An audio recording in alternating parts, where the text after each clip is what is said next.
on a un positionnement, on était inclusif avant et on sera inclusif après. Et c'est pas une démarche marketing, c'est un ADN. Comment développer une entreprise de mode et avancer même dans les moments difficiles?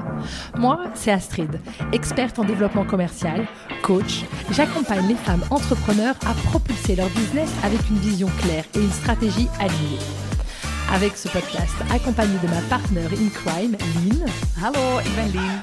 Nous vous proposons chaque jeudi un nouvel épisode en français ou en néerlandais. Au creux de vos oreilles, on parle vrai, on partage, on échange et on s'inspire. Belle écoute! Dans la mode, aujourd'hui, c'est impossible de réussir sans le digital. Réseaux sociaux, newsletters, campagnes, e-shop, c'est un vrai défi. Et c'est là que Lending Partners fait toute la différence. Depuis plus de 6 ans, Anthony, David et leur équipe accompagnent les marques de mode et lifestyle avec une vraie expertise et surtout beaucoup d'écoute, du sur-mesure. Je suis très heureuse de les avoir à nos côtés pour soutenir We Love Belgian Brands. Merci à eux et place à l'épisode. Bonjour à tous et bienvenue dans la saison 7 déjà de We Love Belgian Brand Podcast. Aujourd'hui, pour ce nouvel épisode, je suis absolument enchantée d'être dans un tout petit bled à Ciel-Belle pour rencontrer Carole Lambert, qui est donc Head of Brand and Design, donc directrice des marques et du stylisme du design pour le groupe Van de Velde, qui est un groupe vraiment pionnier, précurseur, une institution en Belgique pour le secteur de la lingerie avec plusieurs marques comme Sarda, Primadonna, Marie-Jo. On laissera Carole nous expliquer tout ça plus en détail. Et donc, je suis absolument ravie de mieux comprendre la vision de ce groupe, le choix, identité visuelle pour chacune de ces marques, la mission qu'il y a pour soutenir les femmes dans leur confiance en elles, dans leur plaisir à porter de la lingerie et à se sentir tous les jours plus forte. Je sais que Carole a une longue carrière dans ce groupe, donc c'est hyper intéressant pour moi de mieux comprendre les dessous, sans mauvais jeu de mots, de ce groupe belge si iconique. Voilà, bonjour Carole. Bonjour Astrid, enchantée et bienvenue à Ciel-Belle alors. Voilà, exactement. La première question, toujours un peu signature du podcast, c'est de te demander de te présenter et de nous raconter ce que tu voulais faire quand tu étais enfant. Alors, je m'appelle Carole Lambert, j'ai 45 ans, je suis originaire de Namur et j'habite Bruxelles et je travaille en Flandre, donc je suis ce qu'on appelle un bon produit belge. Je travaille chez Van de Velde en effet depuis 21 ans, donc c'était mon premier job, donc parcours assez atypique dans la mode. Et qu'est-ce que je voulais faire quand j'étais petite? En fait, je voulais faire un métier qui n'existe plus du tout, je voulais faire speakerine. Ah! Parce que j'avais la naïveté quand j'étais petite de croire que les gens qui étaient dans la télévision voyaient les gens dans leur salon. Et donc je m'étais dit qu'à travers le métier de speakerine, je pourrais vraiment rentrer dans la vie des gens et comprendre leur fonctionnement. Donc maintenant j'ai réfléchi, je me suis posé la question de est-ce que ça signifiait quelque chose? Ouais. Et je pense que j'aime m'intéresser aux gens, j'aime comprendre comment leur cerveau fonctionne, comment leur cœur fonctionne, et j'aime à travers ces découvertes pouvoir apporter quelque chose. Donc je vois un lien, même s'il est assez tarabiscoté. Et je trouve que le sous-vêtement c'est vraiment pas plus intime, il y a pas vraiment quoi. Donc être proche de l'intime, c'est aussi être proche de la femme dans son confort et être proche de l'autre. Oui, tout à fait. Oui, tout à fait. Hyper intéressant. Donc tu l'as dit, c'est ton premier job.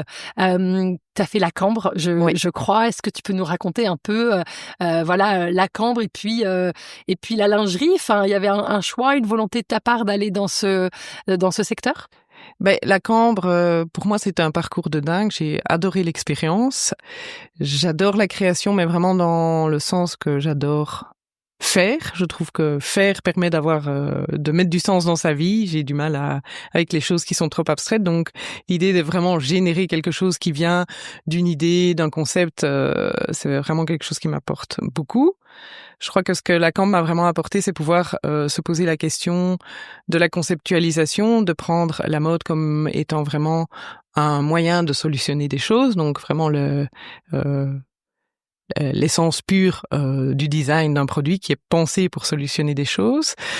Ce qui était un peu plus dur pour moi, c'est que le vêtement est associé à quelque chose de très superficiel, même s'il évoque beaucoup de choses au-delà de ça. Donc je savais à la fin de mon parcours à la Cambre que j'allais me tourner vers quelque chose qui serait pas spécialement dans le super fashion world. J'avais besoin d'avoir vraiment un pied dans la réalité. Et en fait, Van de Velde nous a contactés à l'époque à travers Modo Bruxelles, qui a un autre nom maintenant, parce qu'il cherchait des jeunes stylistes. Et je me suis dit, en toute honnêteté, je n'avais pas la moindre idée de ce que je voulais faire. Je me suis dit, une entreprise flamande, je me donne 3 mois pour aller essayer ce que ça donne. Ça me permet de mettre mon néerlandais à niveau et ça m'ouvrirait éventuellement des portes vers des maisons anversoises, par exemple. Incroyable. Et on est là 21 ans plus tard. Donc oui, mon néerlandais, ça va, ça se passe bien. Mais oui, à ma grande surprise, en fait, avant de démarrer ici, je n'avais aucune affinité avec la lingerie, en toute honnêteté. Mais tout de suite, j'ai découvert le potentiel que la lingerie avait. Voilà, c'est magique parce que c'est les vêtements qu'on ne voit pas, mais en même temps qui ont un impact qui est complètement disproportionnel à leur taille. Donc c'est vraiment des petits secrets que les femmes ont pour elles et qui peuvent vraiment booster la confiance en soi, la manière dont on va traverser la vie et les épreuves. Donc ça, c'était vraiment la grande surprise. Et l'autre grande surprise, c'était la découverte de la manière de travailler de Van de Velde, qui est une industrie qui investit encore très fort dans le savoir-faire. Et donc, le fait qu'il y avait un atelier qui était mis à disposition, qu'on pouvait vraiment prendre son temps pour développer des prototypes qui n'étaient pas juste de la fast fashion, correspondait tout à fait à l'éthique que je recherchais. Donc vraiment, ces deux éléments-là ont fait que j'ai eu un crush total et aussi on fait que sur la durée, malgré qu'il y a eu des moments où c'était peut-être moins facile, je me suis toujours accrochée à cela. En effet, la lingerie, en tout cas l'idée que j'en ai moi d'extérieur, c'est que c'est quand même très technique, que c'est pas forcément quelque chose qu'on apprend. On lance pas sa marque de maillot de bain ou de sous-vêtements comme on pourrait lancer sa marque de prêt-à-porter. Il y a vraiment une technicité que tu as dû en effet découvrir, apprendre dans ces 21 années. Qu'est-ce qui t'a le plus marqué? Donc tu parlais de savoir-faire, d'artisanat, de capacité ici en Belgique de travailler sur les prototypages. C'est quoi la réalité technique justement du savoir-faire d'un groupe comme Van de Velde? En fait, c'est vraiment dingue parce qu'on peut imaginer que chaque produit passe environ par une 50aine de paires de mains. Donc ça donne tout de suite l'ampleur du savoir-faire qui est mis dans les produits de la conception jusqu'à la mise en vente. Mais en fait, ce qui est intéressant en tant que styliste quand on démarre dans une entreprise qui est vraiment concentrée sur le technique, c'est en fait de comprendre qu'on fait partie d'un écosystème, qu'on doit intégrer des notions de technique, mais aussi surtout pouvoir travailler main dans la main avec une équipe technique. Donc il faut pouvoir toujours en équipe peser le pour et le contre de qu'est-ce qui va prendre le dessus, est-ce que c'est la technique, est-ce que c'est le visuel. Faire un beau soutien-gorge mais que les gens vont pas mettre, ça n'a pas d'intérêt. Pour moi, c'est de l'anti-sustainable. Ouais. Donc moi, ce que j'ai adoré et la raison pour laquelle j'aime travailler en entreprise et que j'avais pas spécialement de volonté d'entrepreneuriat, c'est moi j'avais des compétences en stylisme, j'avais une créativité dont je ne savais pas quoi faire, il fallait que ça sorte. Mais j'adore l'idée que ce soit pris en charge de manière très sérieuse par une équipe technique. Pour moi, c'était le fait qu'il y ait un cadre strict me permettait d'exploser ma créativité vu que le reste est compensé par d'autres personnes. Absolument, c'est d'avoir un cadre, en effet, et puis je trouve un objectif, c'est mettre sa créativité, ses idées au service d'un client, au service d'une industrie, d'un produit, d'une manufacture d'excellence pour un produit qui va être en effet pas vu, mais avoir un impact énorme. En tant que cliente, je trouve que le confort, c'est juste fondamental, quoi. Donc en effet, mettre le stylisme, le beau au service du confort et du bien-être de la femme, c'est hyper puissant. Ce que tu dis, je ne peux que partager parce qu'en fait, pour moi, ce qui fait notre métier unique, c'est toujours l'association du bon et du bien. enfin du bon et du beau. Ouais. Et c'est quelque chose qu'on va retrouver dans les produits, mais aussi dans la communication. Donc ça, c'est vraiment, moi, je veux toujours associer ce côté esthétique, technique, visuel inspirant et incluant. Donc voilà, je veux toujours rassembler ces deux pôles ultra opposés au sein d'une même histoire. Ah, super intéressant. On l'a évoqué, donc il y a plusieurs marques au sein du groupe. Toi, tu chapeautes d'ailleurs toutes ces marques. Oui. Est-ce que tu peux nous parler en quelques mots, c'est quoi justement la différence, peut-être aussi en termes de valeur, en termes d'identité visuelle, entre un Marie-Jo, un Primadonna, un Sarda, voilà, comment tu différencierais un peu ces trois marques déjà? Ok. Je vais peut-être commencer par Primadonna, qui est notre marque la plus importante au sein du groupe. Au départ, c'était une marque allemande qui date du 19e siècle, donc c'était vraiment une marque typique qui faisait des corsets. Mais ce qui était vraiment intéressant dans l'ADN de la marque dès le départ, donc dès 1865, c'est qu'il y avait cette notion inclusive. À l'époque, évidemment, le mot inclusif n'avait pas sa place. Donc c'était une marque qui était spécialisée dans les grandes tailles. Et on a toujours gardé cet ADN de pouvoir servir un maximum de femmes selon leur morphologie. Ce qui rend vraiment Primadonna unique, c'est que en général, dans le segment avant qu'on appelait spécialisé, on avait le choix entre quelque chose de beau mais qui est catastrophique au niveau technique, ou quelque chose qui est technique mais qui est vraiment pas sympa pour les femmes. Et Primadonna a toujours voulu garder cet équilibre entre esthétique, mais en même temps ultra confortable. Donc nous, notre mission là, c'est très clair. On veut faire de la lingerie qu'on oublie d'enlever le soir. Ça dit beaucoup. Mais voilà, si une femme le soir en rentrant du boulot n'essaye pas d'arracher son soutien-gorge à travers son t-shirt, on trouve qu'on a fait du bon boulot. Donc Primadonna, évidemment, c'est la marque avec un potentiel énorme parce que elle est inclusive vraiment dans ses gènes. Et en fait, il n'y a pas de limite, même si le body positive a eu ses années de gloire, démarré en 2016 et maintenant on commence à vraiment être en chute libre. Les femmes sont toujours là. Donc nous, on a un positionnement. On était inclusif avant et on sera inclusif après. Et c'est pas une démarche marketing, c'est un ADN. Est-ce que vous savez qu'en plus de ce podcast, et grâce à 20 ans d'expérience dans la mode en développement commercial, aujourd'hui, la mission qui m'anime, c'est d'être coach et de vous accompagner, vous, femmes entrepreneurs des secteurs créatifs, à dépasser vos peurs, vos freins, vos croyances et avancer avec stratégie vers votre croissance et votre réalisation personnelle. C'est pas magique, c'est un accompagnement individuel, sur mesure, avec des outils qui marchent, des modules vidéo qui donnent la pêche et même des rencontres hebdomadaires en collectif. Ça vous intéresse ? Retrouvez toutes les infos sur mon site astridlefebvre.com ou contactez-moi via Instagram astrid.lefebvre. Et si la vente, l'audace et l'entrepreneuriat vous stimulent autant que moi, alors retrouvez mes Aime Vendre Letters. C'est tous les vendredis, un shot de good vibes, d'apprentissage et de partage de ma vie de coach, d'entrepreneur, d'expert commercial. Donc ça, c'est pour Primadonna. Marie-Jo, c'est une marque belge. C'est la marque qui est vraiment le bébé Van de Velde parce qu'elle a été créée en 1981 par Karel Van de Velde, qui était la troisième génération de la famille.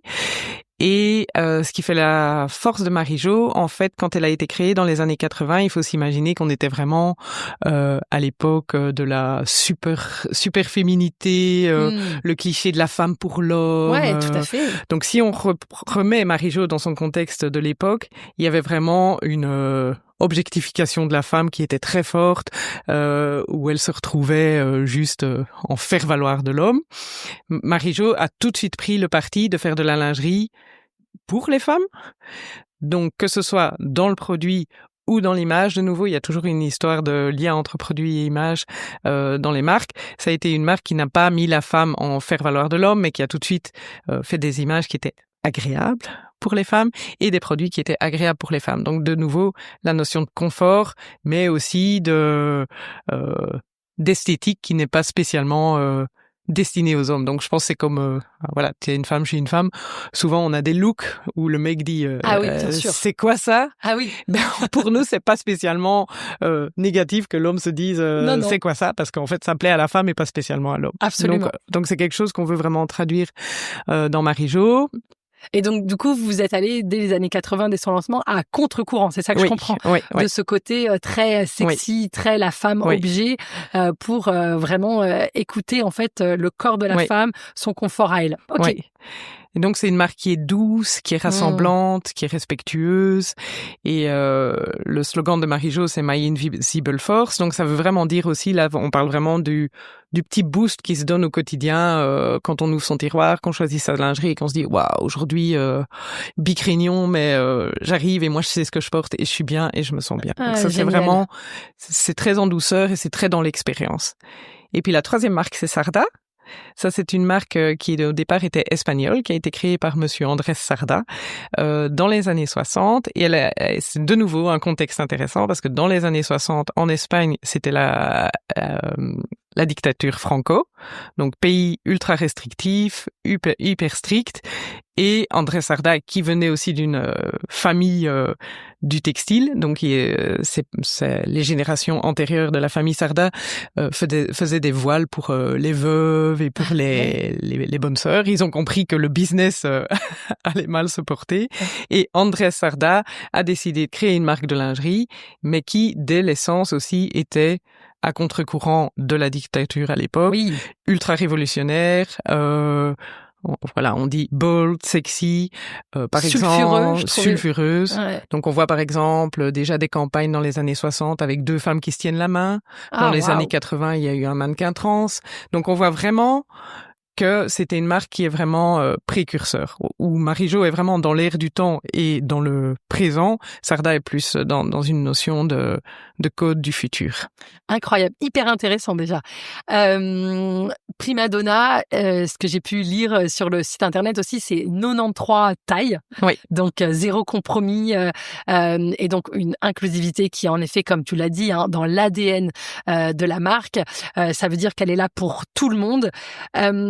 Comment tu combines ou c'est quoi la priorité pour vous entre l'esthétisme, le fait de faire des belles choses et de les faire pour tous? Si on parle vraiment de business, il y a quand même des tailles qu'on considère comme étant des tailles de service, dans le sens qu'on sait qu'on va pas pouvoir vraiment générer des revenus énormes dessus, mais qui sont pour nous des investissements parce qu'on trouve ça respectueux que les femmes ne soient pas confrontées à la frustration de ne pas trouver leur bonheur, que ce soit au niveau taille et esthétique. Donc on essaye aussi de ne pas punir les femmes de grande taille en leur disant t'as une grande taille, ok, t'as droit juste à du couleur chair moche.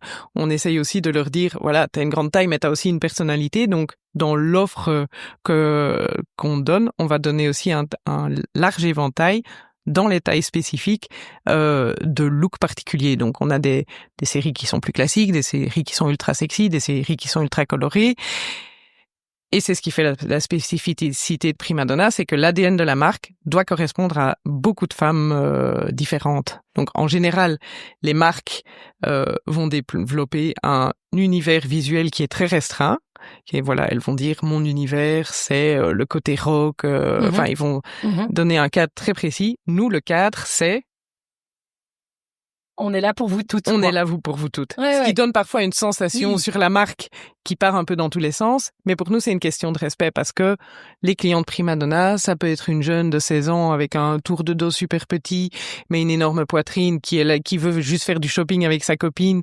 Elle rentre chez Oysho Calcedonia et elle se dit mais pourquoi moi ça marche pas, c'est dégueulasse, mais moi aussi je veux ma bralette. Donc là, on va mettre notre technicité au service d'une traduction de ce qui se passe dans les petites tailles, mais ça peut aussi être une businesswoman de 50 ans, comme ça peut être une femme de 85 ans qui achète son dernier soutien-gorge de sa vie. Donc nous, on tire vraiment la grille de taille et la cible cliente. Les tailles représentent la diversité des femmes. Donc moi, je préfère parler de la richesse des femmes que de la largeur de l'offre des tailles. Bien sûr, et la diversité des corps. Et c'est ça qui est aussi passionnant, c'est qu'on est, je sais pas combien de milliards de femmes sur cette planète et qu'on a toutes, malgré peut-être une taille commune, des corps bien différents. Oui. C'est vraiment passionnant.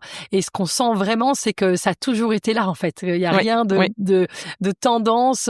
En effet, ces mots de body positivité, ils sont en fait hyper agaçants, moi je trouve, parce qu'en fait, juste lâchez-nous la grappe et juste acceptons-nous comme on est, avec en effet une envie de beau, une envie de confort, une envie de bien-être, comme qu'on ait des petits ou des fortes poitrines. Oui, et je pense que quand le body positive a vraiment commencé à se développer, moi je trouvais ça même quelque chose de très positif, même si on a entre guillemets commencé à avoir plus de concurrence.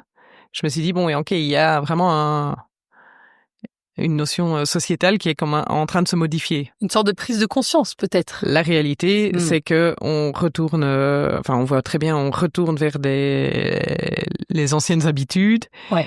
Et pour moi, c'est difficile de voir que on y a cru, on a donné l'espoir aux femmes, mais au final, il faut quand même rentrer dans le carcan. Ouais. Donc, et vous êtes toujours là. On garde notre mission, on garde le... Et en effet, moi, pour bosser avec beaucoup de marques de prêt-à-porter, on continue à faire des shootings sur des femmes qui font des 36, on continue à trouver que le vêtement tombe mieux quand la fille est très longue, très mince, très menue. Ça reste.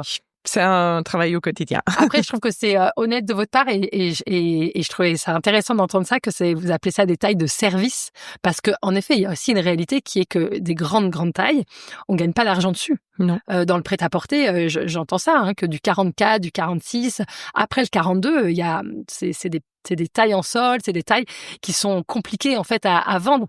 Donc vous avez vraiment cette mission que vous actez le fait que vous ne gagnerez pas d'argent ou pas beaucoup sur ces tailles-là, mais c'est du service pour les femmes. Je trouve ça intéressant avec ce... Il faut se poser la question aussi, pourquoi ces tailles ne fonctionnent pas dans les autres entreprises ? Bah oui. Parce que la réalité de terrain, c'est que 60% des femmes ont une taille 42 ou plus.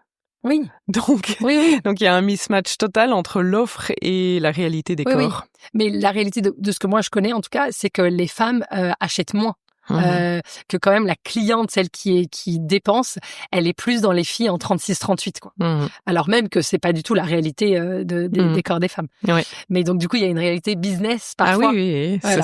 c'est certain et l'expérience client est hyper importante parce que évidemment si on fait le choix d'offrir certaines tailles seulement online ou au fin fond du magasin, avec des lumières désagréables, tout ça, c'est des choses qui vont faire que l'expérience client est catastrophique et au final va presque décourager les femmes à faire la démarche d'aller faire du shopping tout simplement. Donc, tout à fait.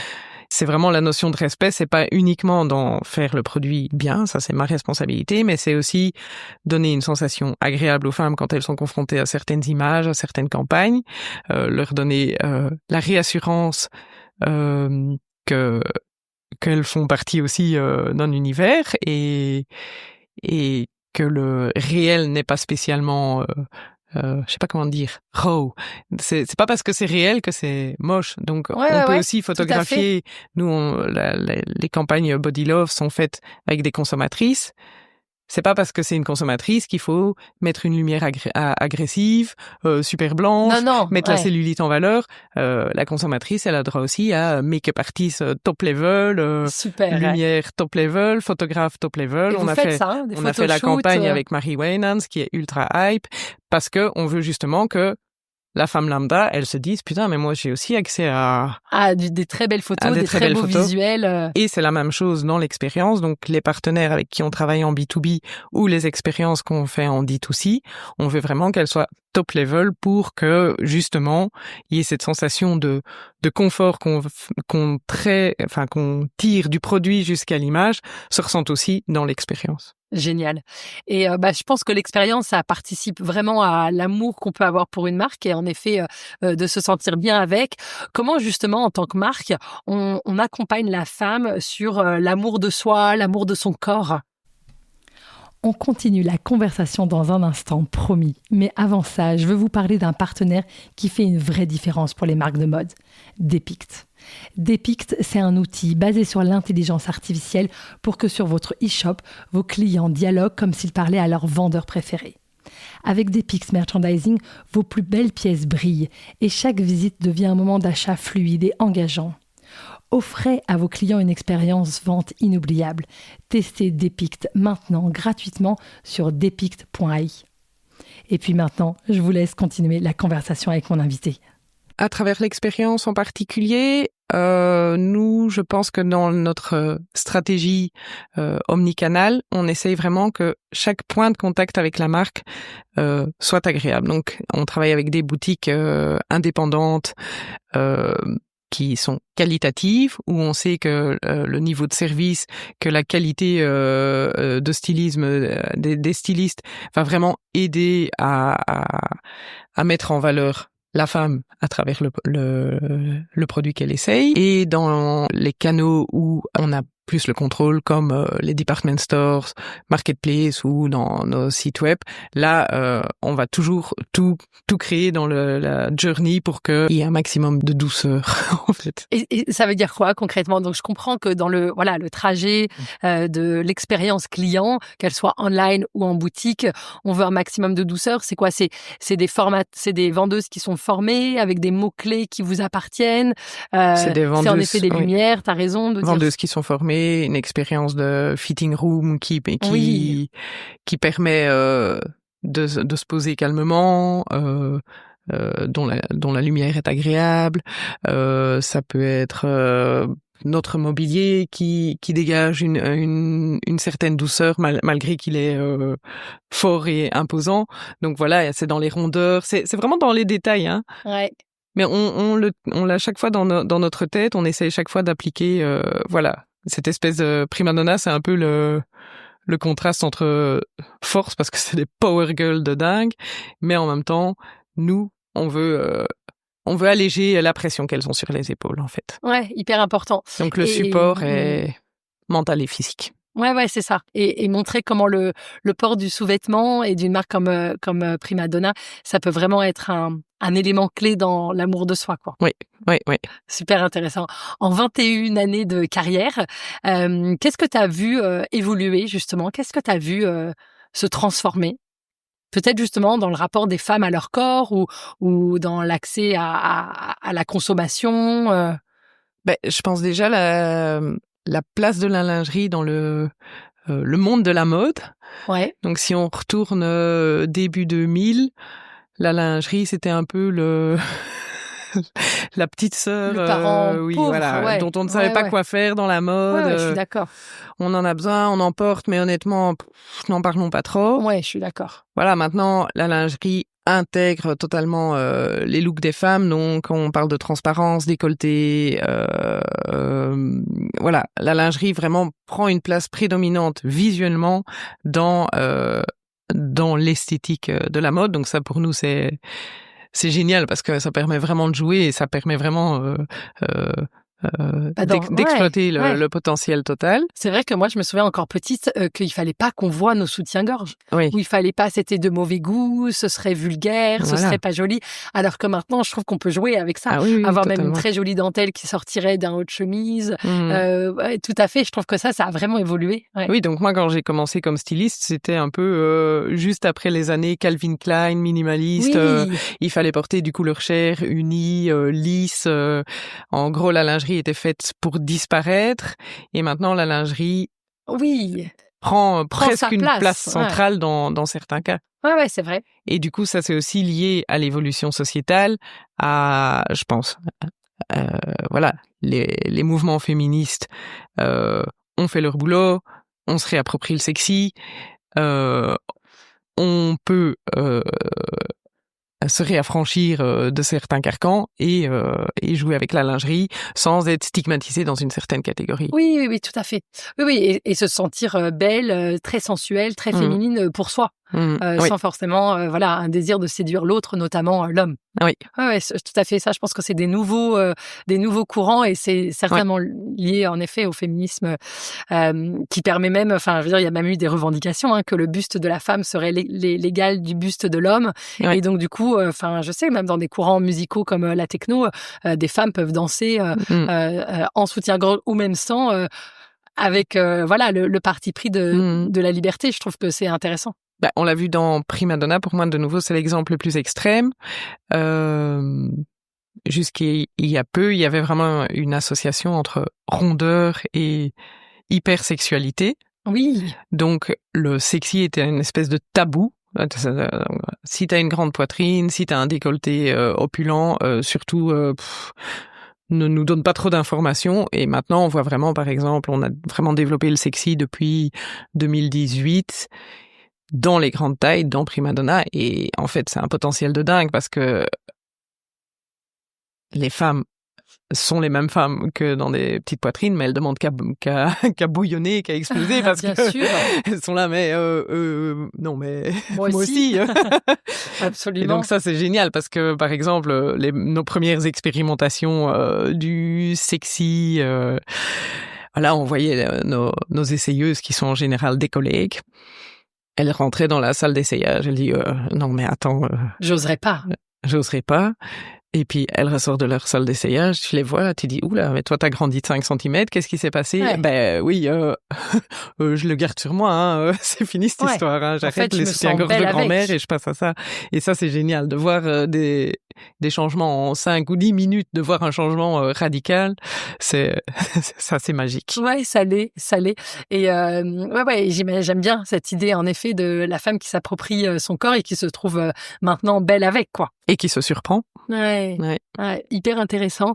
D'autres choses que tu as envie de partager par rapport à justement à cette évolution du corps, de la femme, et que tu as pu expérimenter en étant au plus près du produit et de l'intime en 21 années de carrière? Je pense que par rapport à ça, il y a quand même un pré et un post-Covid par rapport à la lingerie. Ouais. Donc 2020, je crois qu'on a tout un peu abandonné nos soutiens-gorge. Et là, on s'est dit, tiens, comment on va tourner le monde, hashtag nos bras, voilà. Ah ouais, vous l'avez senti, ça? On s'est posé la question de comment va se recréer le monde après nos mois en jogging et oui, c'est vrai. et autres. Mais en fait, ce qu'on voit, c'est que avant, les femmes allaient être tolérantes et se dire, ouais, voilà, j'achète un truc beau, c'est pas hyper confort, mais bon, ça me plaît quand même. Là, c'est fini. Donc maintenant, le confort, c'est un prérequisite de tous les produits. Et évidemment, l'esthétique, c'est bingo quand ça vient en plus. Mais le confort, là, maintenant, c'est vraiment la base. C'est même les consommatrices se posent même plus la question, mais ce qui est génial. Mais voilà, je pense que... Et c'est vrai pour plein de produits. Ah oui. La chaussure, tout le monde est en basket. Voilà. Le jean, il faut mettre du stretch dedans. C'est une réalité dans le secteur en général. Oui. Le confort, plus que jamais. Je pense que c'est lié aussi au fait que maintenant, on a des vies à 100 à l'heure. En fait, on a des vies où le vêtement, le sous-vêtement doit être au service de nos vies. Et on n'est plus engoncé dans un vêtement pour faire la jolie 2 heures ou 3 heures. Maintenant, on court, on fait du vélo, on prend des trains, on a des enfants, on voyage. On peut pas se permettre l'inconfort. Je pense que ça joue beaucoup. Mais par exemple, une notion qui est hyper importante chez Sarda, c'est la versatilité.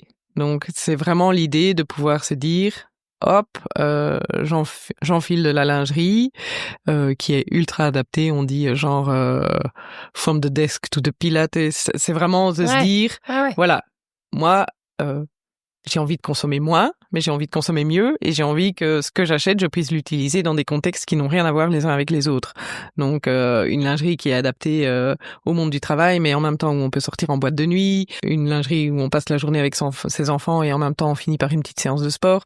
Et donc, on va vraiment prendre en compte les réalités économiques des femmes et les réalités de vie ultra chargées, ultra compliquées, ultra planifiées et on va tenir compte de ça et on va essayer d'apporter des solutions pour justement de nouveau faciliter donc c'est aussi du confort de se dire ça au moins c'est réglé, ça fonctionne. Et en termes de réalité économique, est-ce qu'il y a une évolution? Est-ce que les gens donnent plus ou moins, aucune idée, d'argent dans des sous-vêtements qu'avant? Moi, en tant que cliente, avant, je mettais pas d'argent dans les sous-vêtements parce que justement, ça se voyait pas. Donc, si j'avais un choix à faire, honnêtement, je le mettais plutôt dans une pièce extérieure. Et en vieillissant, j'évolue. Clairement. Mais bon, ça, c'est mon expérience personnelle. Est-ce que c'est quelque chose que vous avez pu ressentir? Est-ce que là, il y a aussi un avant, un après Covid? C'est quoi le pouvoir d'achat de la femme sur son intimité et son sous-vêtement? Ça, je pense, je sais pas si c'est lié à l'après-Covid ou peut-être lié à l'apogée de l'ultra fast fashion. Ouais. Mais en fait, je pense qu'il faut aussi qu'on se positionne en tant qu'entreprise. Quel combat on a envie de mener? Courir après après des machines pareilles, ça n'a aucun intérêt. Nous, notre force, c'est je pense que nos consommatrices n'ont jamais été des consommatrices qui achetaient des dizaines et des dizaines de pièces pour les jeter 2 mois plus tard. Nous, notre notion de durabilité, c'est je fais un soutien-gorge que je sais qu'il va pouvoir tenir 3, 4, 5 ans en étant lavé plusieurs fois par semaine. Donc on parle vraiment d'investissement. Et soit on essaye de courir après cette ultra fast fashion et d'essayer d'un peu et de tirer le prix vers le bas, c'est ça. Et de tirer le prix vers le bas. Soit on garde notre positionnement radical. Après, on a quand même créé des lignes dans chaque marque à un prix plus bas, mais qui reste toujours ultra premium. C'est quoi le prix moyen d'un ensemble? Le prix Madonna démarre à 75 €. Pour un soutien-gorge? Pour un soutien-gorge. Ok. Donc on essaye d'avoir un ensemble en dessous de 100 €. Ok. Ce qui pour nous est plus bas. Mais c'est important pour nous parce que on veut aussi de nouveau tenir compte de la réalité économique des femmes. On sait aussi qu'il y a des femmes qui vont peut-être acheter des t-shirts à 20 €, mais vont économiser pendant 2 ans pour s'acheter un soutien-gorge à 100 €. Absolument. Donc ça, c'est une réalité. C'est un des groupes de consommatrices. Chez nous, on a évidemment aussi des consommatrices ultra riches qui achètent en gros toute la collection chaque saison.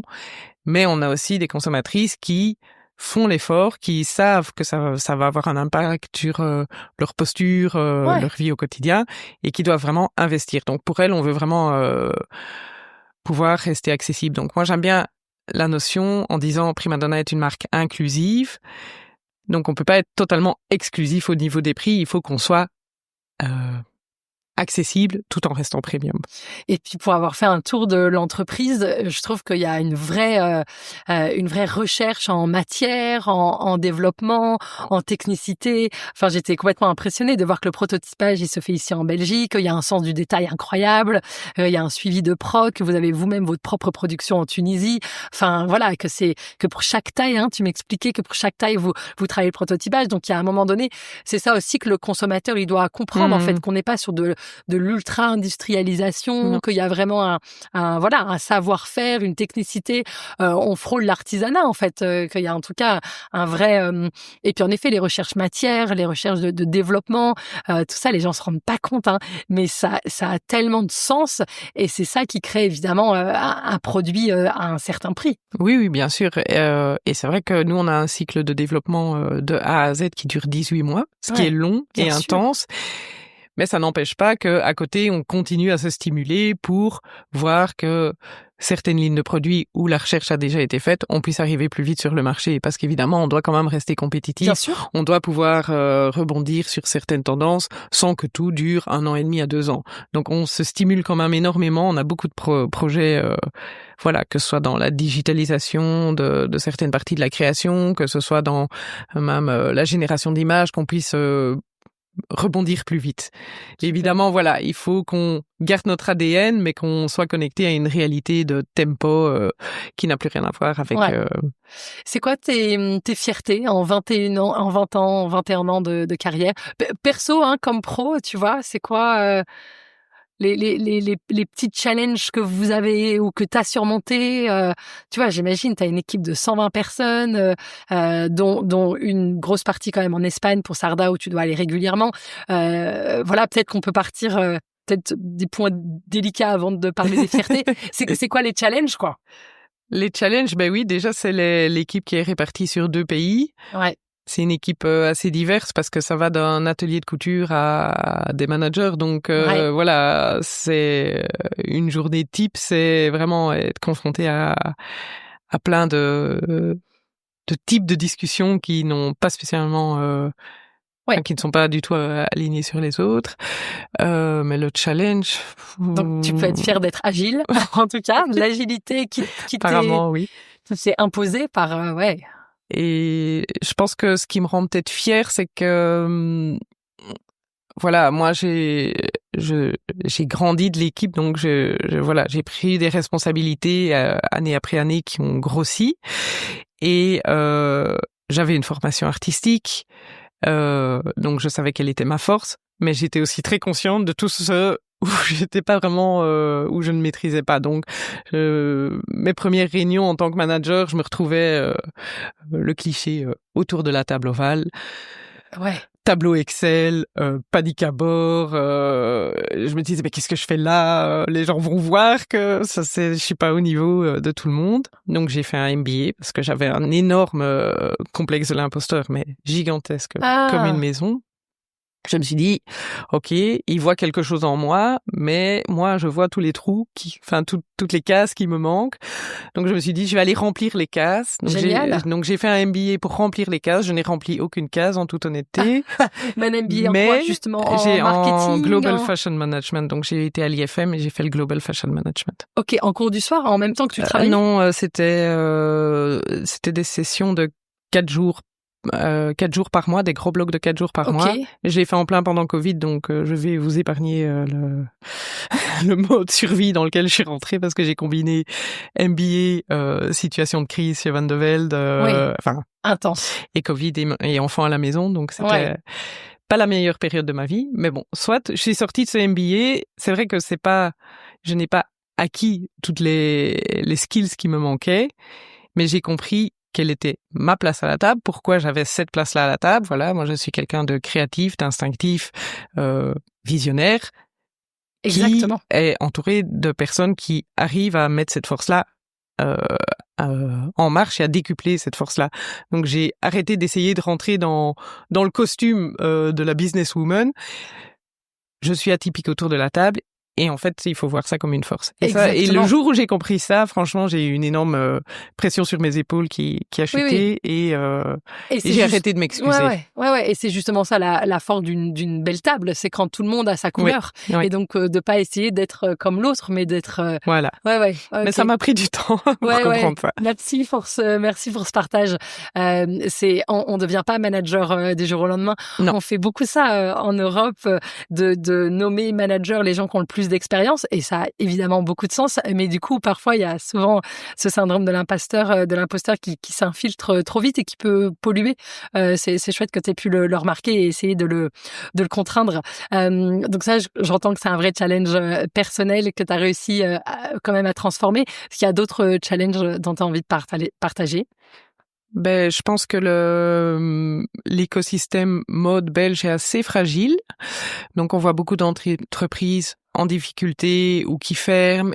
On voit que il y a peu de jeunes qui investissent dans les métiers techniques. Donc, nous, le challenge, c'est avoir une équipe, la former, leur donner envie de rester et s'assurer que cet écosystème qui est en train de se fragiliser ne pénalise pas nos capacités de développement, parce que c'est compliqué de trouver des personnes techniques qui ont envie de passer une grande partie de leur carrière dans l'entreprise. Donc par exemple, nous, ça peut prendre 1 an et demi, 2 ans avant que quelqu'un soit vraiment autonome dans son travail. Donc on recrée presque une deuxième école pour donner tout le savoir.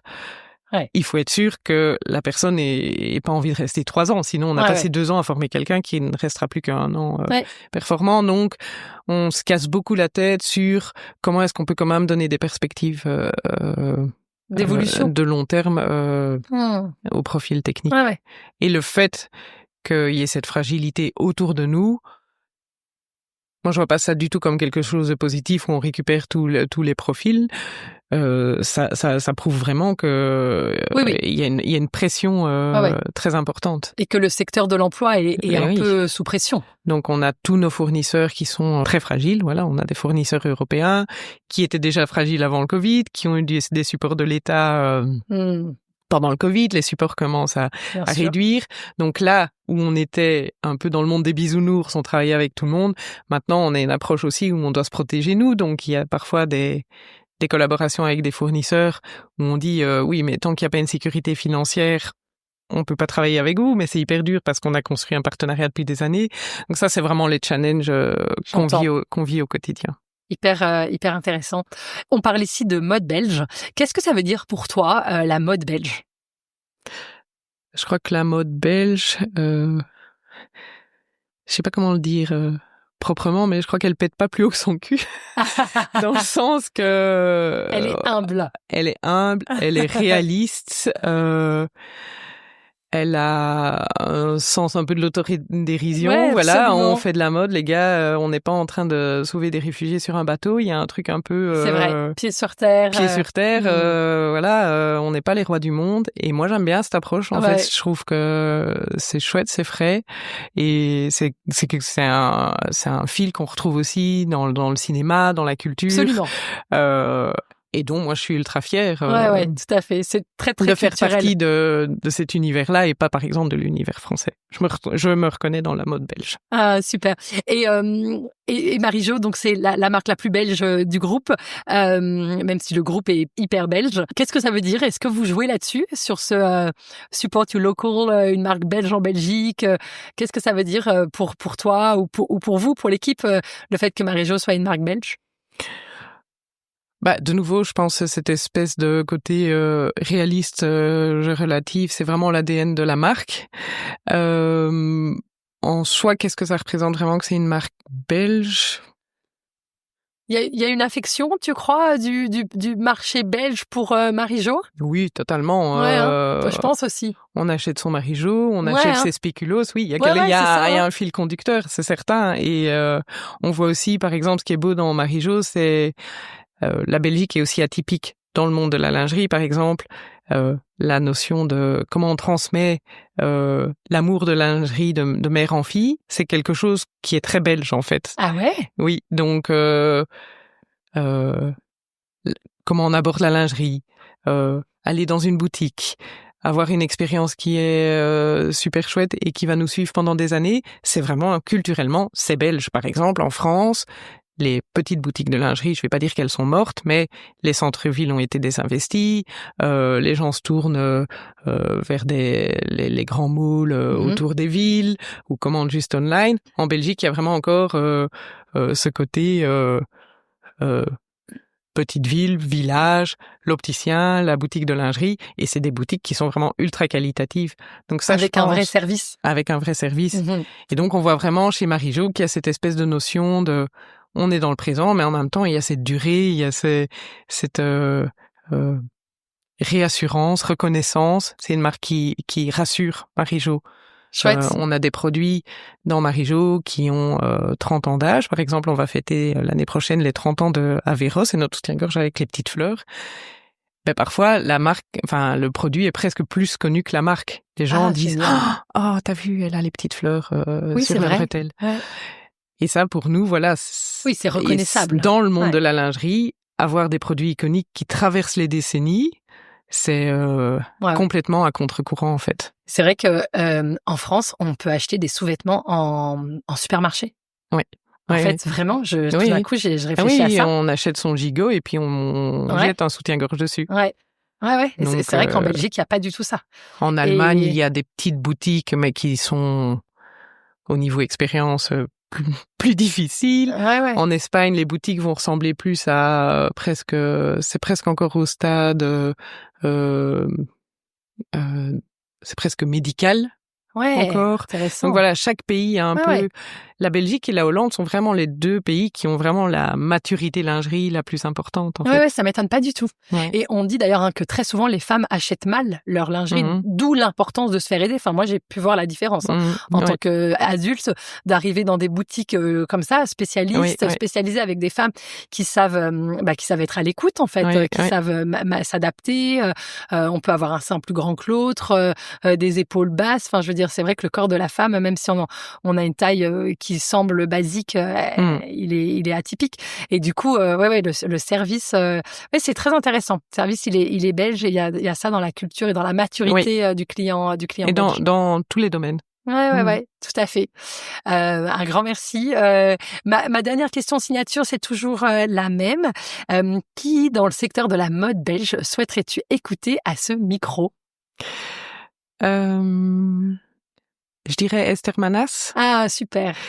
Parce que c'est des chouettes gens qui ont aussi un positionnement dans l'ADN qui est très proche de Prima Donna, qui n'est pas du tout un concept marketing, mais qui est vraiment intégré dans les notions de développement. Je pense qu'ils ont aussi compris que même si la vague s'adoucit, que justement là, ça doit être leur force de continuer à se positionner dans l'inclusif à travers leur gène. Donc, je dirais eux. Ouais, et super idée. Belges. Super idée. Merci beaucoup. Est-ce que tu veux profiter de ces dernières petites minutes et de ce micro pour encore partager quelque chose ou rajouter s'il y a un élément que tu sembles intéressant? Je crois que je parle déjà beaucoup. Donc... C'était le but de l'exercice. Un grand merci pour tous tes partages sincères, ouverts, authentiques. J'ai trouvé ça passionnant de mieux comprendre toute l'histoire derrière chacune des marques et l'importance qui est donnée par le groupe Van de Velde à l'amour d'un beau produit. Je trouve que c'est des choses qui ont l'air de se perdre et qui savent ici continuer à exister. L'amour du beau, définition des détails, de l'artisanat. Et puis d'accompagner la femme avec différentes marques dans son bien-être, dans son confort et l'amour de soi. Ben merci à toi d'être venu voir ce qui se passait derrière derrière le produit. Trop chouette. Merci à toi. Bonne journée. Merci beaucoup d'avoir écouté jusqu'au bout. J'espère que cet épisode vous a plu. Et si c'est le cas, je vous invite à le partager et à lui mettre 5 étoiles. Ça nous aide beaucoup. Ensemble, diffusons les histoires inspirantes et les conseils précieux des entrepreneurs de la mode belge. Et puis, rejoignons-nous sur Instagram WeLoveBelgianBrands_podcast et sur nos pages astrid.lefebvre et Lille de Grande. À dans 15 jours.